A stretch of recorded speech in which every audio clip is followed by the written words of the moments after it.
Hi hello welcome. Antarvedi Shri Lakshmi Narasimhaswamy సోదరి అయిన గుర్రాలక్క గుడికి వచ్చాం. ఈ గుడి లక్ష్మీ నరసింహస్వామి ఆలయానికి దగ్గరలోనే ఉంది. అలాగే ఈ ఆలయం దగ్గర చాలా ప్రాంతాలు సహజ సౌందర్యంతో మనసును ఆకర్షించేలా ఉంటుంది.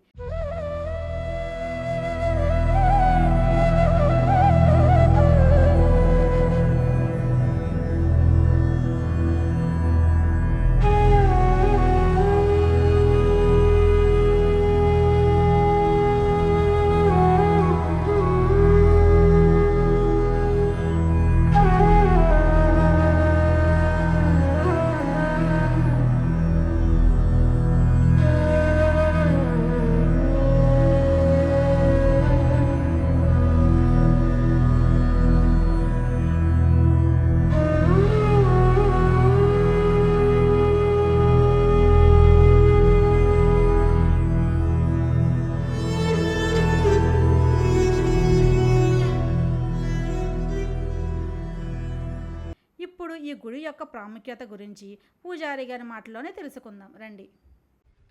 నరసింహస్వామి గారు అక్కగారు కూడా మాకు శుద్ధ దశమి నాడు స్వామి కళ్యాణం అవుతుంది. ఏకాశన చీర సారీ పట్టుకున్న రథం మీద వస్తారు ఆయన.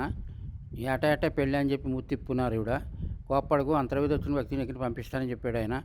మనం తిరుపతి అయితే వారణాసి దర్శనం చేసుకోవాలి, చిన్న తిరుపతి కుంకుళ్ళమ్మ దర్శనం చేసుకోవాలి, అంతర్వేది వస్తే క్షేత్రబాలక నీలకంఠ శివాలయం దర్శనం చేసుకోవాలి, పక్కన ఆంజనేయ స్వామిని దర్శనం చేసుకోవాలి, నరసింహస్వామిని దర్శనం చేసుకోవాలి, గుర్రాలక్కని దర్శనం చేసుకోవాలి. అక్కడ సప్తఋషిలో ఉన్న వశిష్ఠాశ్రమం 5 క్షేత్రాలు దర్శనం చేసుకుంటే అంతర్వేది యాత్ర పూర్తినట్లు లెక్క.